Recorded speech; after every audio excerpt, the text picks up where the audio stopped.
အထက်ဆရာကြီးတွေရဲ့တာဝန်ပေးချက်တွေကိုထမ်းဆောင်ရင်မြန်မာနိုင်ငံအနှံ့ကိုကျွန်တော်တို့ရောက်ရှိခဲ့တယ်လူမျိုးစုံပညာရှင်မျိုးစုံကိုမြင်တွေ့ရသလိုစုံတိုက်နက်တိုက်မျိုးစုံကိုလည်းကြုံတွေ့ခဲ့ရတယ်ရွှေဘိုမျိုးကဘုံကြီးကျောင်းတစ်ကျောင်းမှာတဲတော့ငါဆိုရင်ကျောင်းနောက်ဖက်မှာရှိတဲ့ရေကန်တွေကနေမိမပြူတွေထွက်လာတာကိုလည်းမြင်တွေ့ခဲ့ရဘူးတယ်ဆရာတော်ကိုလျှောက်ထားတော့အဲ့ဒီရေကန်မှာအဆောင်လျှောက်တွေရှိတယ်လို့မိန့်တော်မူတယ်ကျွန်တော်ပညာကတာမန်လောက်ပဲရှိတဲ့အတွက်အရန်ရေးကြီးတဲ့ကိစ္စတွေဆိုရင်တော့ကျွန်တော်အစားဆရာကဖြေရှင်းလိမ့်ရှိတယ်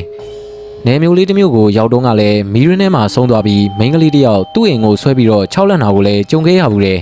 ပညာနုနယ်တဲ့ဘယောဂဆရာတွေဆိုရင်တရွေးနဲ့တောင်အထွေးခံရတယ်ကြုံခဲ့ရတာတွေကိုပြောနေရရင်တော့ကုန်မှမဟုတ်တော့ဘူးဗျာဒီတစ်ခါကြုံခဲ့ရတာကတာမန်ဖြေရိုးဖြစ်စဉ်လေးပါဒါပေမဲ့သူကတာမန်ဖုတ်ဝင်တယ်လို့မဟုတ်ပဲထူးဆန်းတာတွေရှိခဲ့တယ်ဆရာနဲ့ကျွန်တော်နဲ့ခီးသွားနေရင်အဲ့ဒီရွာကိုမမျှော်လင့်မဲနဲ့ရောက်ရှိခဲ့တယ်ဟိုဘက်ကမြို့ကိုသွားဖို့ရွာထဲကနေဖြတ်မှရမှာဗျရွာထဲကနေဖြတ်သွားရင်အိမ်တိန်ရှိကိုရောက်တော့အိမ်ရှိမှာထင်းပေါက်နေတဲ့လူတစ်ယောက်ကကျွန်တော်တို့ကိုမြင်တဲ့အခါအိမ်ထဲကိုပြေးဝင်သွားတယ်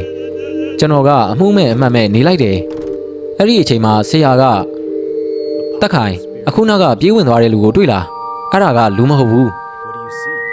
ကျွန်တော်လည်းအံ့ဩသွားတယ်မျက်လုံးထဲမှာတေးချမြင်လိုက်တာကလူမလူစစ်စစ်ပါနာနာဘာဝမဟုတ်တာတော့သိကြတယ်လေဒါပေမဲ့ဆရာကမဟုတ်ဘဲနဲ့ဘယ်တော့မှဒီလိုပြောမှာမဟုတ်ဘူးဒါဆိုလူမဟုတ်ရင်ဘယ်သူလဲဆရာအဲ့ဒါဖုတ်ဝင်နေတဲ့သူပဲအသက်မရှိတော့တဲ့ခန္ဓာကိုယ်မှာနေရာဝင်ယူပြီးတော့လူတယောက်လိုဟန်ဆောင်နေတာဖုတ်ဝင်တဲ့သူတွေကအမျိုးမျိုးရှိတယ်တချို့ကအစားအသောက်စားခြင်းလို့ဝင်တယ်တချို့ကကိုငွေးလုံခြင်းလို့ဝင်တယ်တချို့ကတော့လူဘဝကိုစိတ်မကုန်သေးလို့တာမန်လူတယောက်လိုနေထိုင်ကြတယ်အရင်ကဆိုဖုတ်ဝင်ပြီးနေတဲ့သူကမိမယူပြီးကလေးတွေဘာတွေတော့မွေးထားတာလို့ကြားဘူးတယ်အခုနောက်ကလူကလည်းတာမန်လူလို့ထင်ရပေမဲ့သူ့မှာတက်ရှိတယောက်ရဲ့ကိုငွေးမတွေ့ရဘူးတာမန်လူတွေမမြင်နိုင်တဲ့အတွက်သူ့ကိုမိသားစုဝင်တယောက်လိုပဲမြင်နေကြတာဖြစ်တယ်ဒါဆိုဒီတိုင်းထားရင်ရောဘာဖြစ်လာမလဲဆရာသူ့အပြုအမူကိုမေးရမှာပေါ့ဒါပေမဲ့ဖြည့်ရိုးဖြစ်စင်တဲ့စန့်ကျင်တဲ့ဘယ်အရာမဆိုငါတို့မှာတားရမယ့်တာဝန်ရှိတယ်ဒီနေ့ညတော့ဒီရွာမှာပဲတဲရအောင်